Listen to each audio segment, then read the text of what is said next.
Political infighting creates more problems for Somalia. Nigerian-born musicians wow audiences with their jazz beat. And moviegoers across the U.S. pack theaters to see The Interview. Africa 54 starts right now.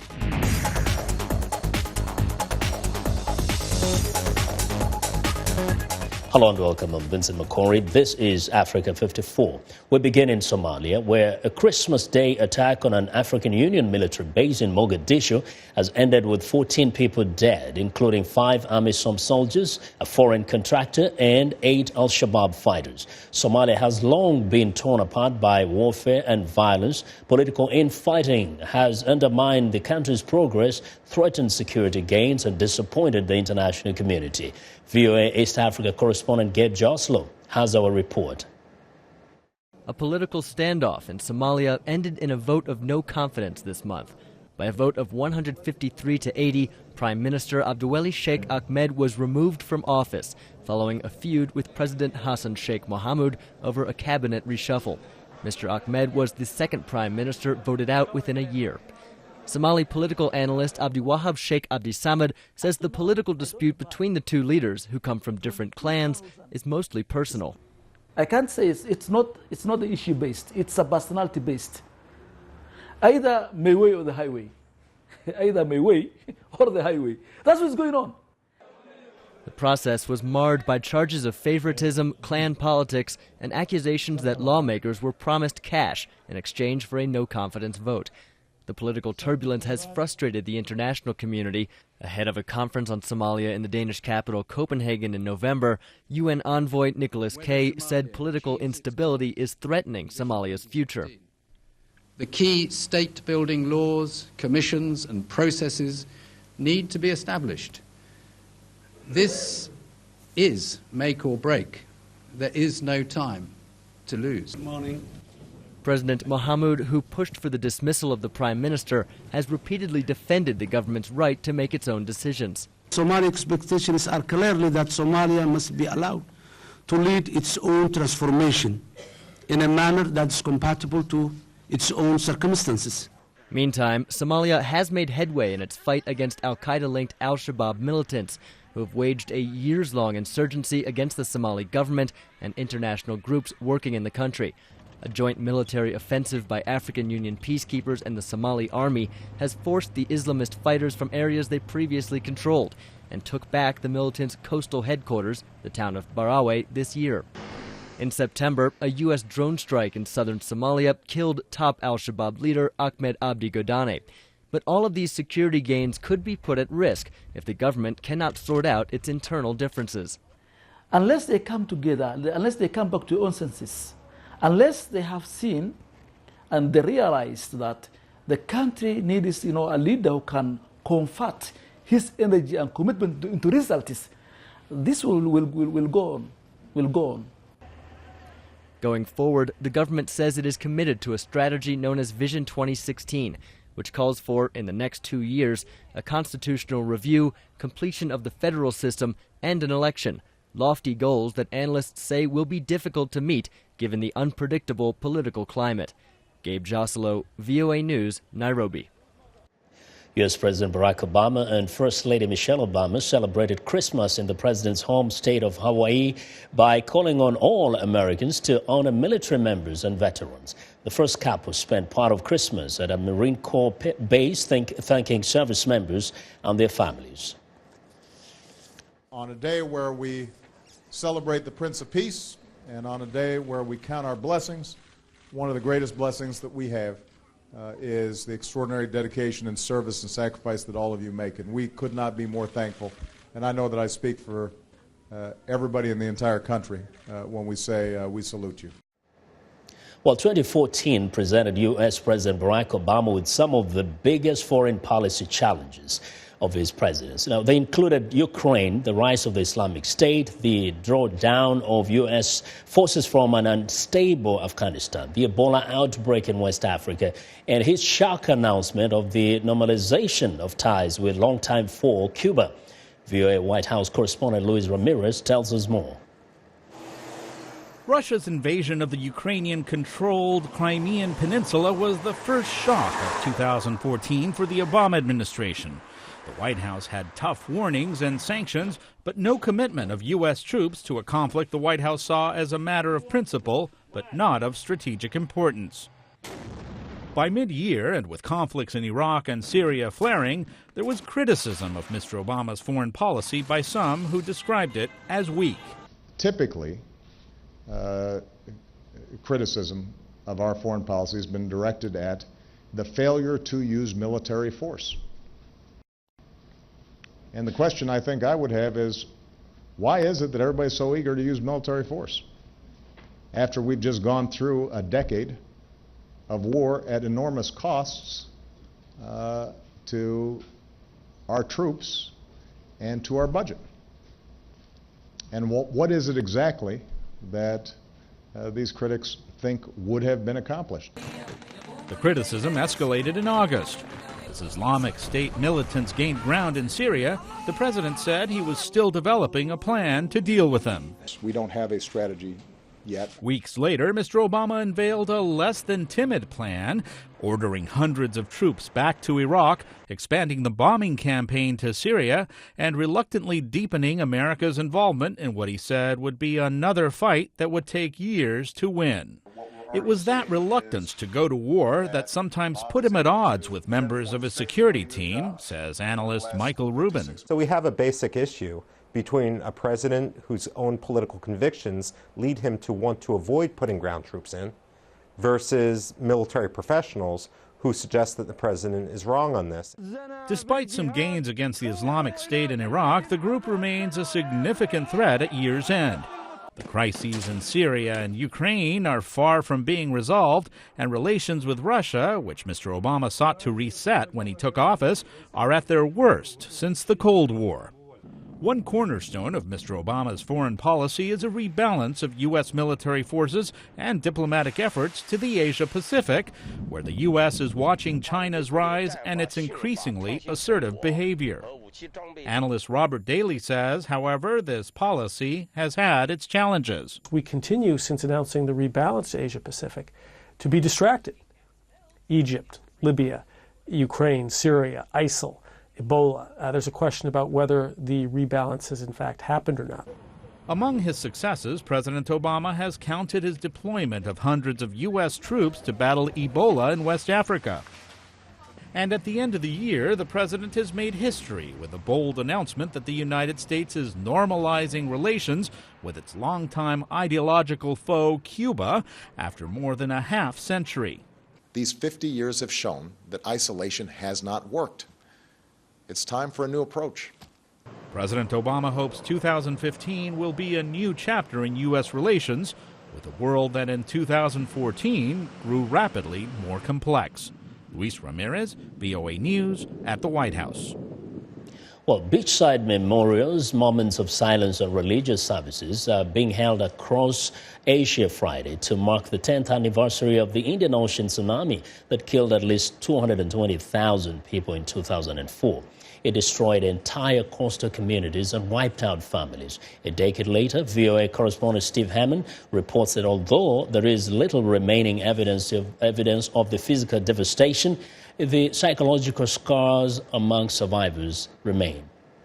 There are numerous monuments, cemeteries, and mass graves like this one across Aceh, which was the nearest point on land to the magnitude 9 undersea quake which triggered the tsunami.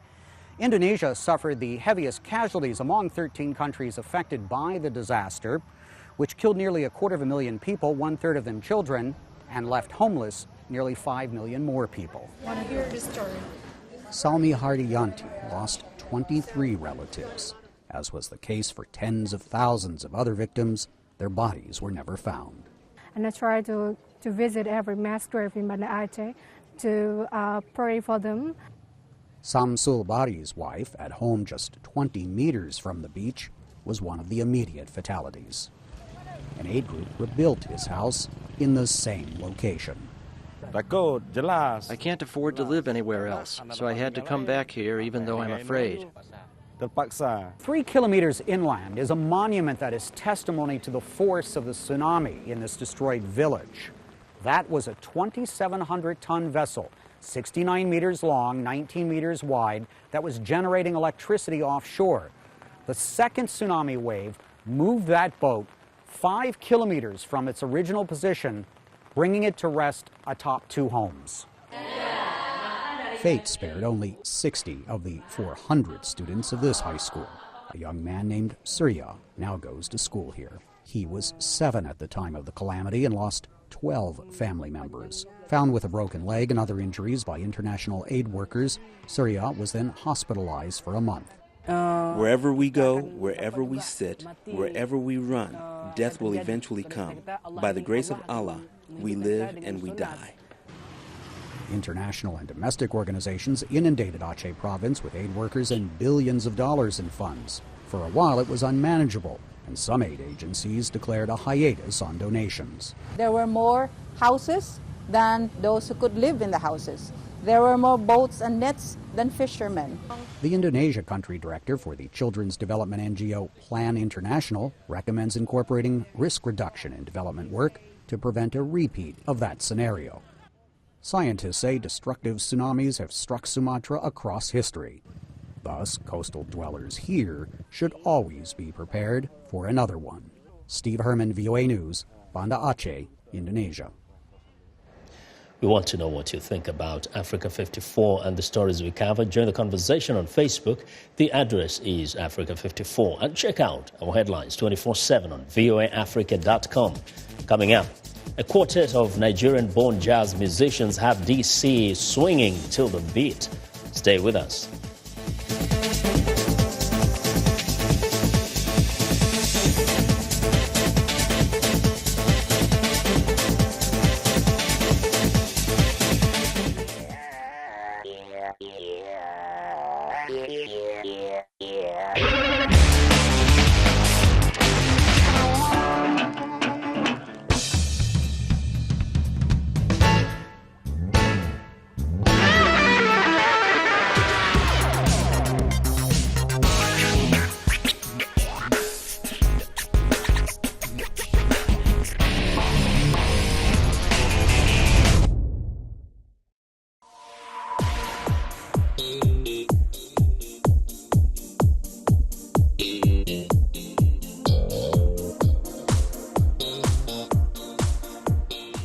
Welcome back. It's Music Makers Friday, and today we bring back Exponent 5 Jazz. That's a group of 4 US-based Nigerian musicians. Kelvin Ikpenny on the lead guitar, Olatan Adeboale on the keyboard, Klalu Ojibade on the drums, and Alexander It Akban on bass guitar. Enjoy.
that was the Exponent 5 Jazz, a group of US-based Nigerian musicians.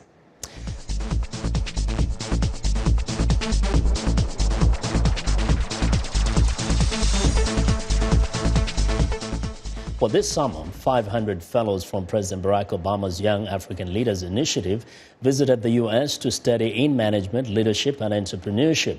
Here's a profile of one of them, Tanzania's Michael Mihayo. First of all, I have to acknowledge that Mandela Washington Fellowship, to me, is a great weapon that can change the perception of people, of the society about people with disabilities.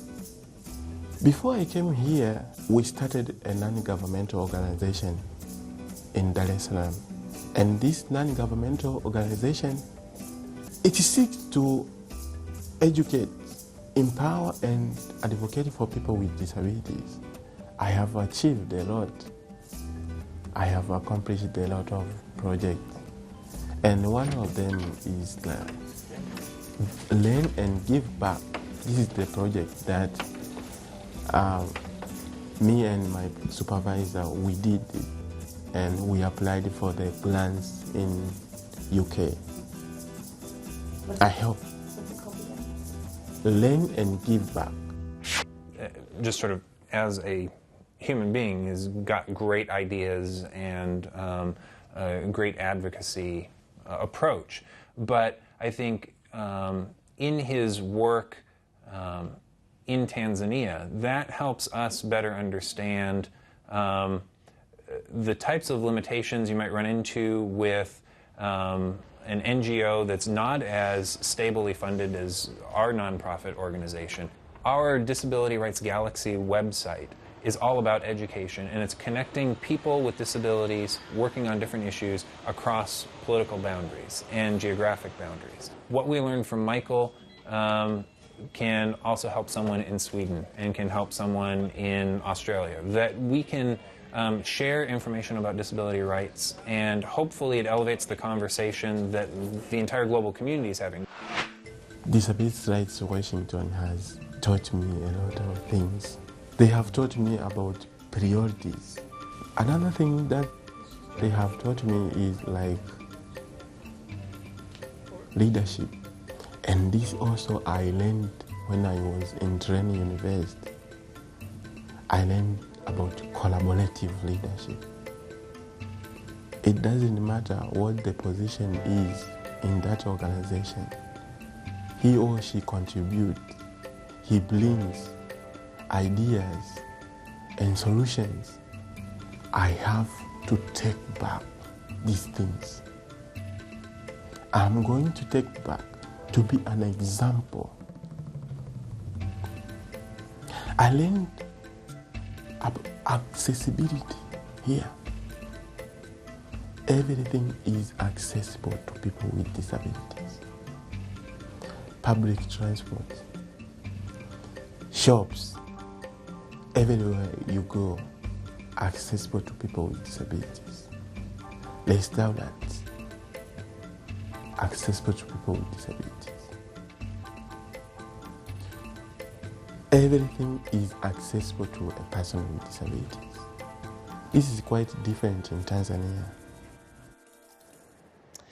Well, it's time now for a short break. Still to come on Africa 54. Big business for U.S. theaters as moviegoers flock to see the interview. We'll be right back.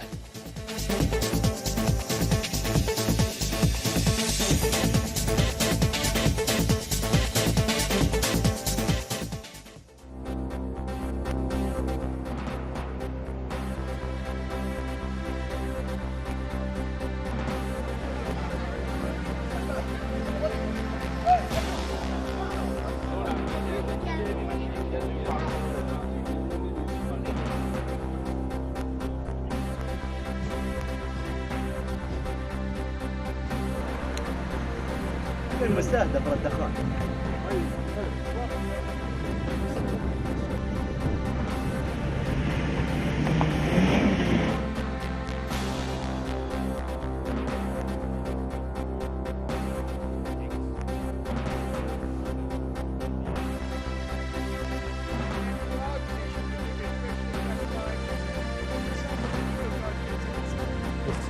Welcome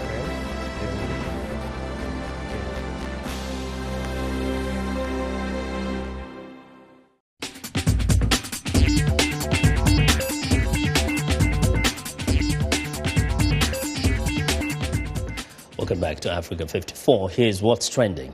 Bad reviews and threats from hackers couldn't keep the crowds away. Sold out for the interview. All shows today are sold out.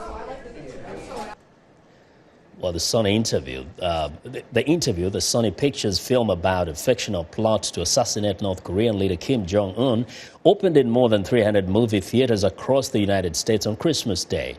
The film drew sellout audiences and statements by patrons that they were championing freedom of expression. Now, the film is also available online in the United States on Google Play and YouTube Movie. And to customers of Microsoft's Xbox Video as well as on Sony website, www.seetheinterview.com. Well, meanwhile, there were a lot of disappointed gamers on Christmas Day. Microsoft Corporation's Xbox Live and Sony's Corporation PlayStation Networks experienced user connection problems on Christmas Day, for which a hacker group claimed responsibility. The group, called Lizard Squad, could not be reached for comment, and the companies did not give a reason for the connectivity issues. Both companies expected heavy use as people who received Microsoft Xbox players or Sony PlayStations on Christmas to try to hook up. Now, while movie theaters were rocking and rolling on Christmas, in Japan, a new trend was launched. A Japanese karaoke chain opened a new shop in Tokyo on Christmas Day, catering to a growing Muslim community and tourists in Japan. The Beckoning Cat karaoke chain opened one of their shops near the entertainment district in downtown Tokyo. The venue serves only halal food with ingredients certified by the Malaysian Halal Corporation. The place also includes a prayer room. The shop still keeps alcoholic beverages on its menu for non-Muslim customers, and that is what is trending today. Now, Kawangware is one of poorest but the fastest growing shanty towns in Nairobi. Most of its 300,000 residents try to survive on less than $1 a day with little hope of improving their futures. That is where the solar-powered computer lab on wheels comes in. The mobile bus has 12 computers powered by solar panels and gives Kenya's poorest access to technology. Lenny Rovaga has more. Alan Mideva intently goes through the paces on a computer. The 20-year-old is among 20 students being taught basic computer skills. For nearly 3 months, Mideva has attended free daily lessons without fail. It's an opportunity he normally could not afford. His mother earns about $2 a day washing clothes. Similar training usually costs as much as $100 at more traditional learning institutions. Mideva says he only had to pay a one-time fee of $2.20 to show he was serious about studying. The tutor is very friendly. He enables us to understand more. It's cost effective as it's only 200 shillings compared to the other colleges. And these projects enables us to have computer skills. Craft Silicon Foundation, a non-profit group, began offering free information and communication technology courses to underprivileged young people 5 years ago. The training takes 10 weeks. If students pass the final exam, they receive certificates of graduation. But this is no traditional class setting. It is in a bus with 12 computers powered by solar panels. This $100,000 mobile computer lab has helped close to 7,000 students. Craft Silicon is a global financial software company with offices in Kenya, Tanzania, India, and the United States. CEO Kamal Budhabati says it promotes computer literacy as part of its corporate philosophy of social responsibility. Education is still a luxury at some of these slums. So we believe that as much as it is so important, we must go to slum areas where they cannot afford to get technological education. The Kenyan government also plans to increase internet literacy and access to information by providing free internet in 2015 to all the informal settlements in Nairobi. For now, these students from Kawangware look forward to completing their course and working to better their future. Lenny Ruvaga for VOA News, Nairobi.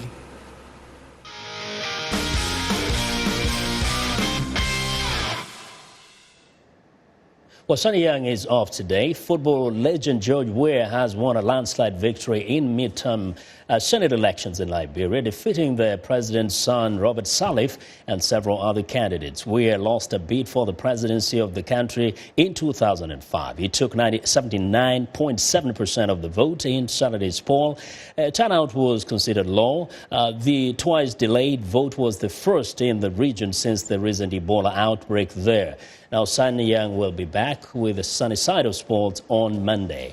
And that is our show for today. Be sure to watch Africa 54 on our website at voaafrica.com. And for more news, tune in to VOA's evening radio show, Africa News Tonight at 1800 UTC and in the mornings. Today, Break Africa between 0300 and 0600 UTC, Monday through Friday. Thanks a lot for watching. From all of us here in Washington, have a good night.